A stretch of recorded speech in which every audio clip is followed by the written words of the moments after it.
had no idea about this place. They just said they were going off camp for lunch and an outing. Did I want to go with them?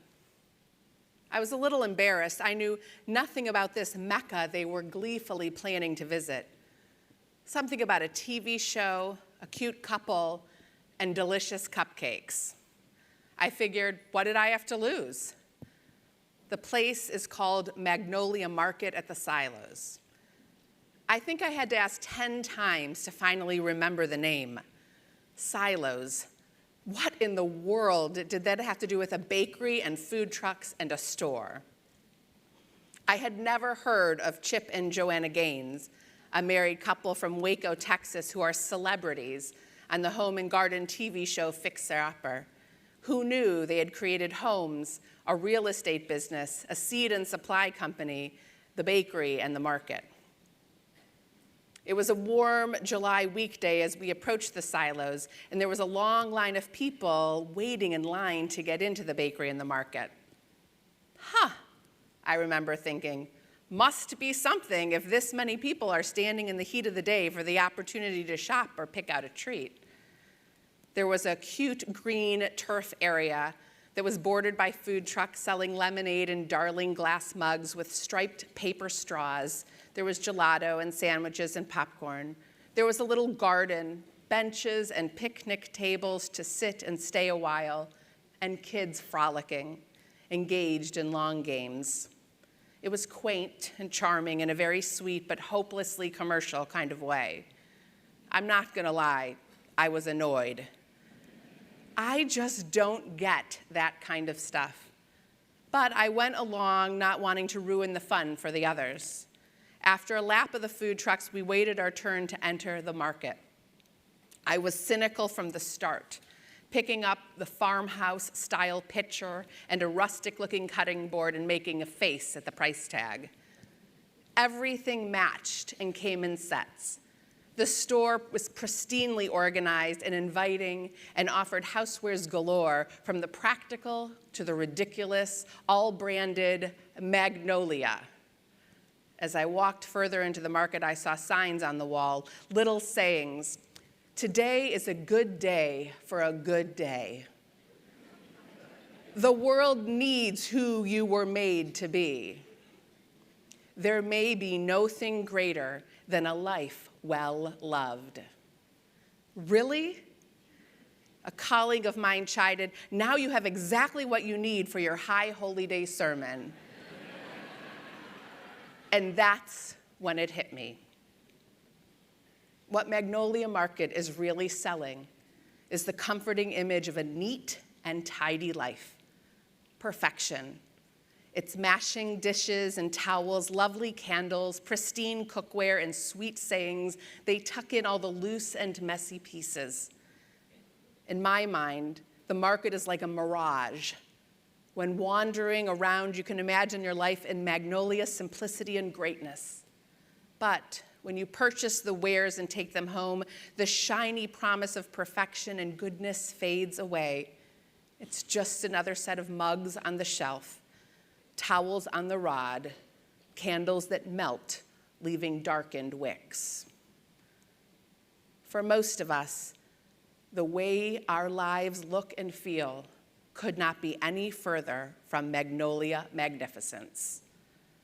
Life is mismatched, messy, chipped and broken, disorganized and complicated and chaotic. Life has times that are hard and lonely, sad and scary.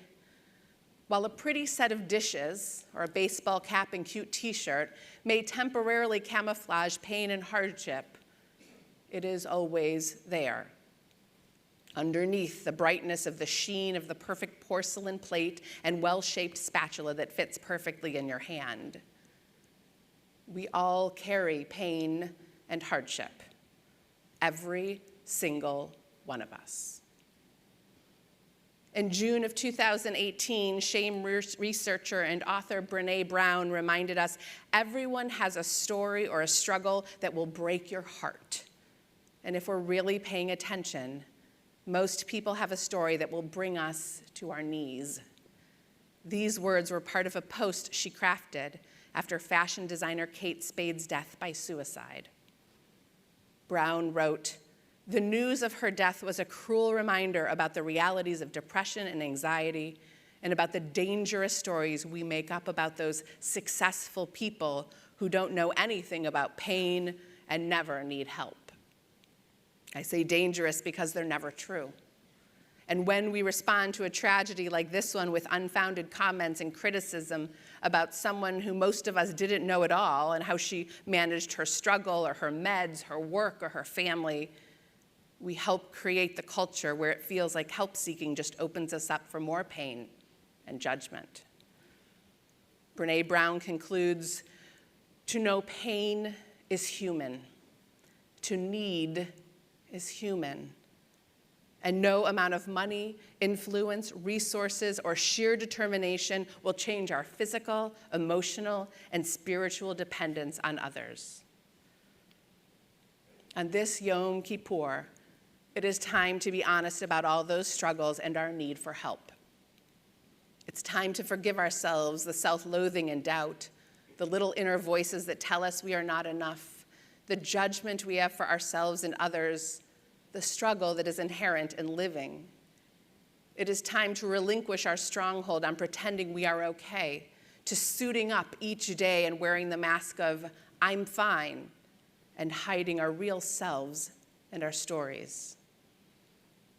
I know this for certain. Nobody has it all figured out, not even close. It is the lies we tell ourselves about needing to figure it out and do it all perfectly well and on our own that is making us sick.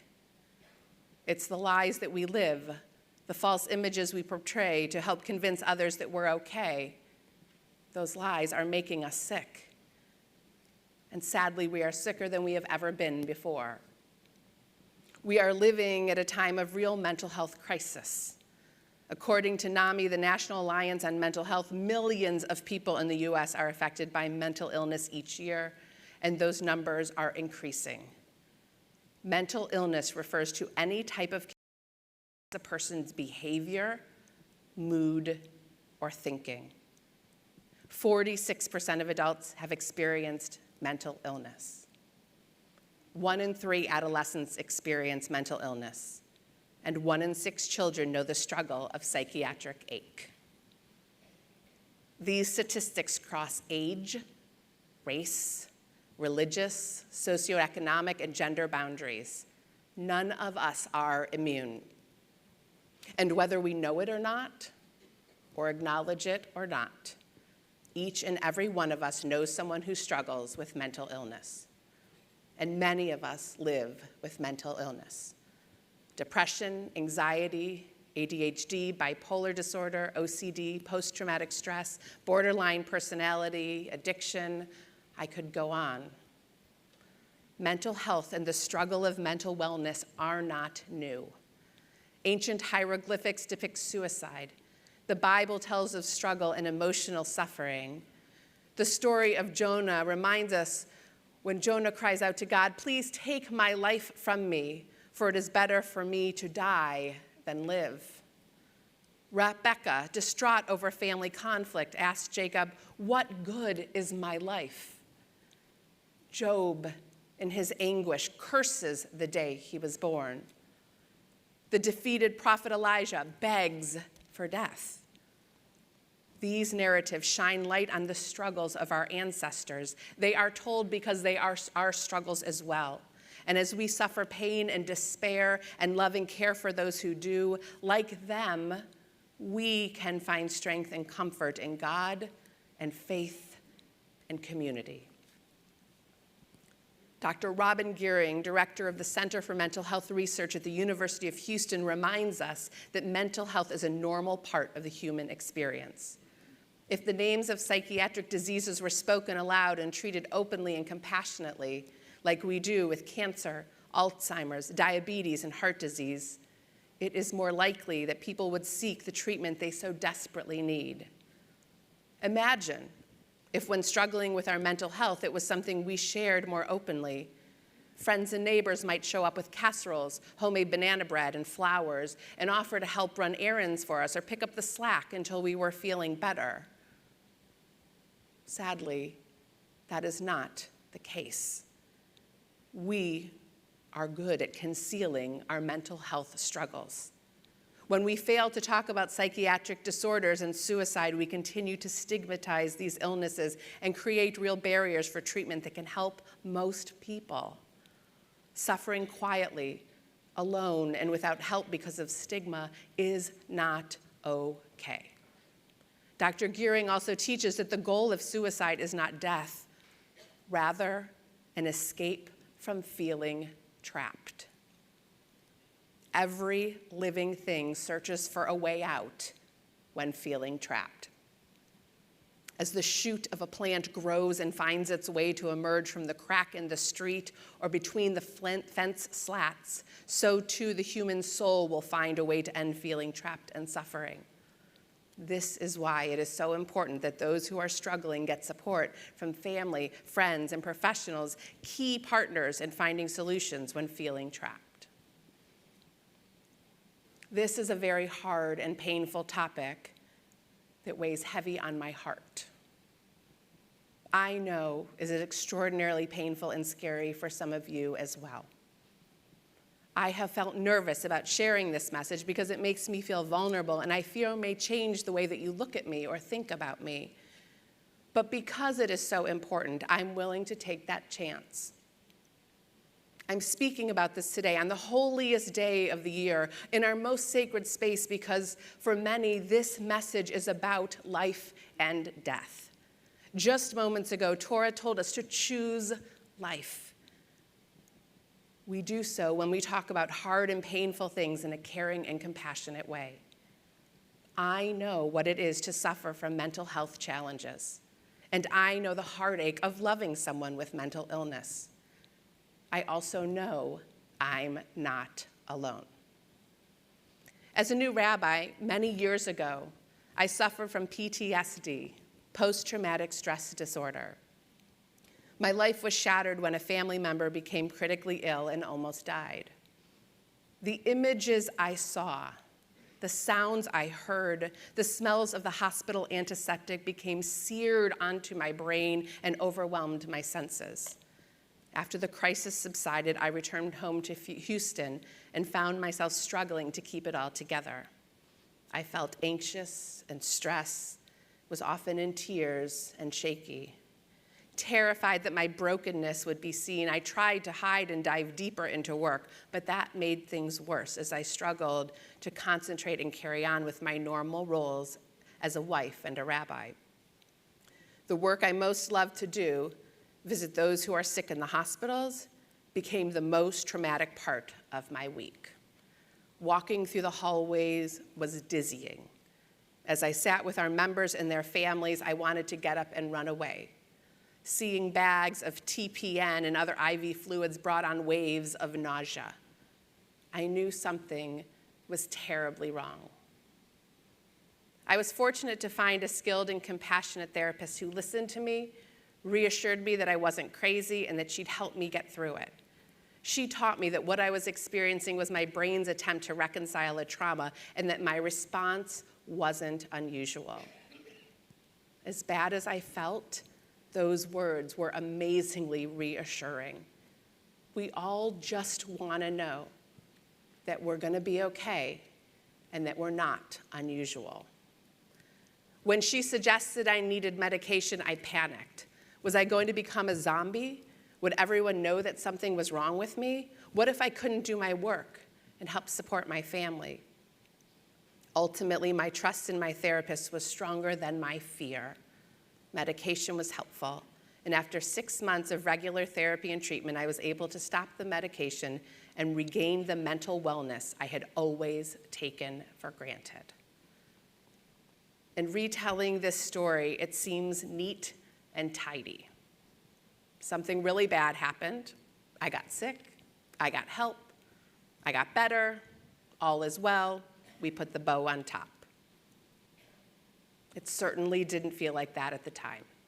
It was a very slow and painful process with a lot of bad and hard days. Days I wondered if I would ever be okay again, to feel normal again.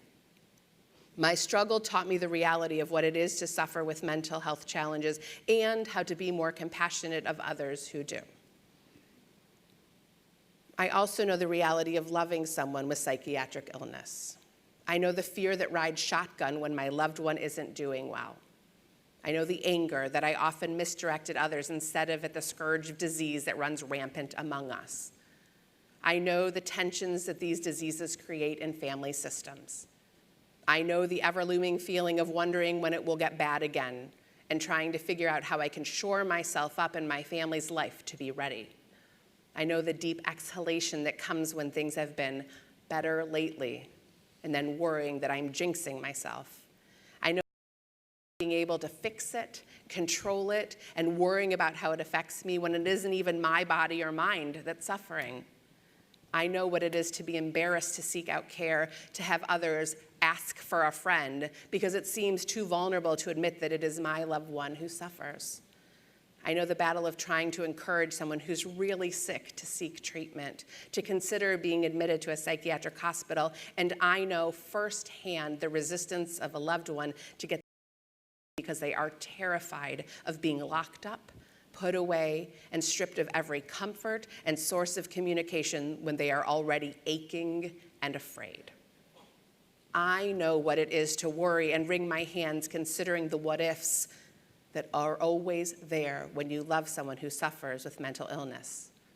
And I have learned that nothing is more painful for someone suffering from mental illness than to ask, what do you have to be so depressed about, or anxious about, or compulsive about? Everything's just fine. Your life is just fine. Last year, I read a book, A Little Life, by Hanya Yanagihara. It tells of the friendship of four men and focuses on Jude, a lawyer with a mysterious past, ambiguous ethnicity, and unexplained health issues. Jude walks with a limp and suffers from severe nerve damage in his spine that causes him great pain. Unbeknownst to the rest of his group, he also habitually self-harms. It is a long and intense read and poignantly tells the story of friendship and what it is to live and love and suffer and struggle as a survivor of abuse, physical illness, chronic pain, and mental health challenges. As Jude struggles, his dearest friend says these words to him: I'm going to tell you the one thing I know for sure. It's the trying that heals you. That's all you have to do. Just try. The trying on our best day and on our worst day is what heals us. The trying is a manifestation of hope. The trying when we reach out to someone for connection. The trying when we share our struggle. The trying when we search for a care provider. The trying when we show up for therapy. The trying when we fill the prescription. The trying when we take the medication. The trying when we call to check in. The trying when we admit today isn't a good day and we're doing the best we can. The trying when we take the first step even when we can't see the whole staircase. It's the trying that heals us. On this Yom Kippur, this Day of Atonement, I bear my truth and hopes that you can better bear yours. On this Yom Kippur, I share my fear and tell my story so you can better tell yours. On this Yom Kippur, I stand with you, those who struggle and those who love people suffering with mental illness. You are not alone. I see you. I know the struggle is real. I know it is not your fault. I know you're doing the best you can, and I want you to know that this is a safe place to bring the fullness of who you are and your life experience. The healthy and the sick, the sad and the celebratory, the struggle and the victory, and everything in between.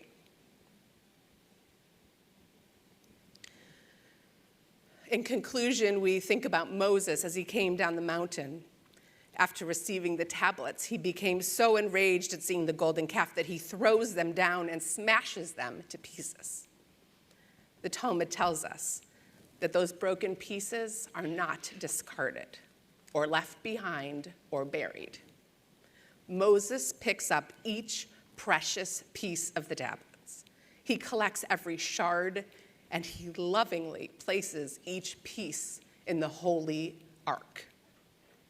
Together, side by side, the broken and the unbroken, securely carried in the most sacred space are people. They make their way to the promised land.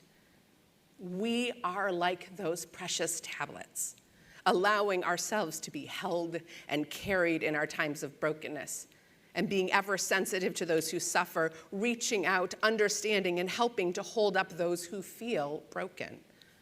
The broken and the unbroken, engaged in the trying, moving together towards hope and promise and goodness. May that be the blessing we find in this new year.